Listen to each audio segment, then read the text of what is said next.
உட்காந்து குனிஞ்சு நம்ம சாப்பிடும்போது அந்த வயிறு பக்கம் இல்லாம அப்படி சில நடைமுறைகள் பயன்படுத்திக்கலாம்.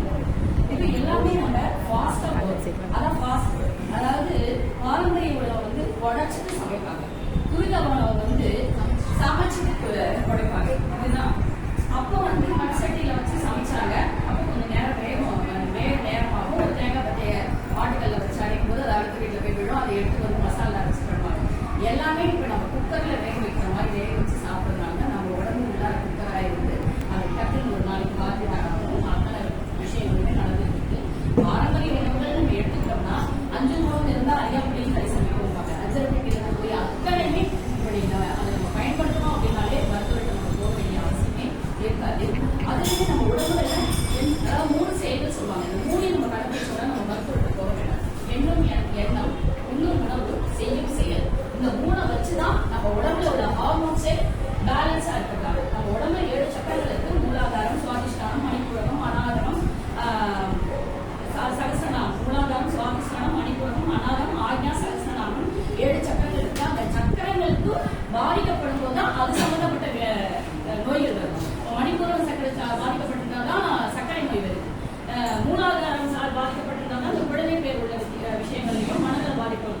ஸோ அது சம்பந்தமான நம்ம ஆதி காலத்துல இருந்து பிள்ளையார் சதுர்த்திக்கு கொழுக்கட்டை செஞ்சு வச்சு ஆவியில வேக வச்சாங்கன்னா அதுல இருக்கக்கூடிய உணவான வெல்லம், புரோட்டீன், நமக்கு எல்லாமே சரிவீத உணவுகளோ பாரம்பரிய உணவு, புரோதம், கொழுப்பு, விட்டமின்ஸ், நார்சத்து, கார்போஹைட்ரேட் அத்தனையும் சேர்ந்ததுதான் சரிவீத உணவு. அத்தனையும் சேர்ந்த உணவு தான் பாரம்பரிய உணவு. இதுதான் ஆதி காலத்துல இருந்து நம்ம சமைச்சாங்க. ஒவ்வொரு பண்டிகைகள் இதுக்காக தான் கொண்டாடினாங்க.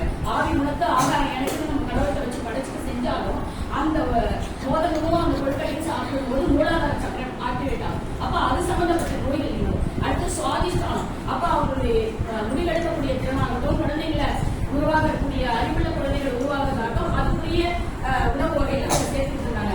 அதே மாதிரி தோப்புக்காரன்னு ஒன்று போடுறது கூட அதுதான் வந்து நமக்கு பிட்யூட்டரி கிளான்ஸ், பீனியல் கிளான்ஸ் வந்து நமக்கு ஆக்டிவேட் ஆகும். இன்னைக்கு அது ஃபாரின்ல வந்து பிரைனியோவா நம்ம சொல்றோம். ஆனா ஆரம்பத்தில் கண்டுபிடிச்சது நம்ம தான். இன்னைக்கு முருங்கைக்கீரையை கூட கேப்சூல்ல செஞ்சு அது ஒரு கேப்சூல் 70 ரூபான்னு சொல்லி அயல்நாட்டுக்காரங்க வாங்கி சாப்பிட்றாங்க. அதுல இல்லாத சத்துக்களே கிடையாது. நம்ம சாதாரணமா ஒரு அதுலயுமே ரெஃப்ரெஷ். இப்ப நம்ம வந்து ஒரு டயர்டா இருக்கோம் அப்படின்னா அதுக்குமே அந்த பான வகைகள், சீரக தண்ணி அப்படின் போது அந்த ஜீரகத்துல அவ்வளவு விட்டமின்ஸ், புரோட்டீன், கொழுப்பு அத்தனையுமே நடந்தது. உடம்ப சீரகம், அதுதான் அது பேரே ஜீரகம். நம்ம சாப்பிட்டுட்டு அந்த ஒரு ஜீரக டம்ளர் தண்ணி குடிச்சோம்னாலே அத்தனை வியாதிகளும் அடங்கிடும். அது காலையில இப்ப என்ன சொல்றாங்க அப்படின்னா இதுக்கு நம்ம வந்து கவுன்சிலிங் போறோம், டயட் சார்ட் எடுக்கிறோம். எல்லாமே ஆதி காலத்துல செஞ்சதை வச்சு இடிச்சு குடைச்சு அந்த மாதிரி செய்யாம இப்ப எல்லாமே வந்து நம்ம இந்த மாதிரி செய்யும்போது நமக்கு ஹார்மோன் இம்பேலன்ஸ், அதே நல்ல ஒரு குட் ஹார்மோன், நல்ல ஹார்மோன் அப்படின்னு எடுத்துக்கிட்டோம்னா டோபமைன்ங்கிற ஒரு ஹார்மோன், அது மகிழ்ச்சி தரக்கூடியது. அடுத்து செரோட்டின், அது மூளையில ரசாயனம். இப்ப எது எடுத்தாலும் நம்ம மருத்துவ போகும்போது அவங்க கொடுக்குற மெடிக்கல்ல, அவங்க கொடுக்குற மருந்துகள்ல அந்த ரசாயனம் அப்படியே சுரக்க ஆரம்பிக்கும். அப்ப அதுவே பழகி போயிடும். நம்மளுடைய மனசுல இருந்து நல்லது கெட்டதுன்னு தெரியாது. நம்ம போடக்கூடிய இதுதான் அது வந்து ஆழ்மனசு அது பேர் வெளியாக காரணம்.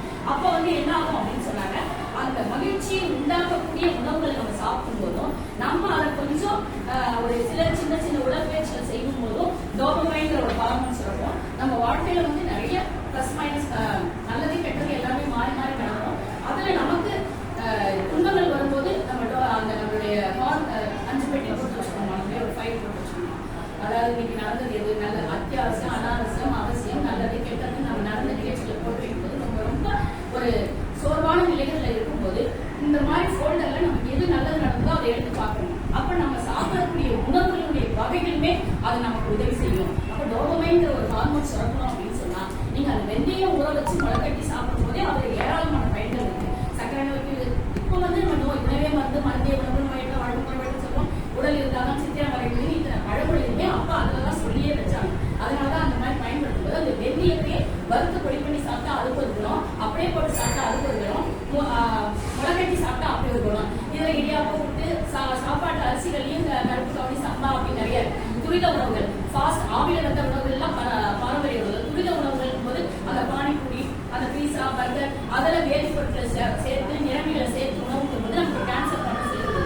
அதுவே அறிவியல் சொல்ற மாதிரி 7 நேரம் காய்களை ஒன்றா சேர்த்து வாங்கி ஒரு சூப் மாதிரி நம்ம வீட்டில் வச்சு குடிச்சிட்டோம்னாலே அன்னைக்கு நமக்கு போதுமான எதுவுமே சாப்பிட முடியாது. அப்படின்னா சூழல் ஒரு ஸ்பூன் எடுத்து சரிவித உணவு நாள் சாப்பிட முடியாது. அதை கலந்து நீ நைட்டு முன்னாடி சாப்பிட்டா நீங்க பேலன்ஸ் டயட் ஆகிடும். திருமணா சூழ்நிலை நெல்லிக்காய், கடுக்காய், காட்டுக்காய் 3 சேர்த்து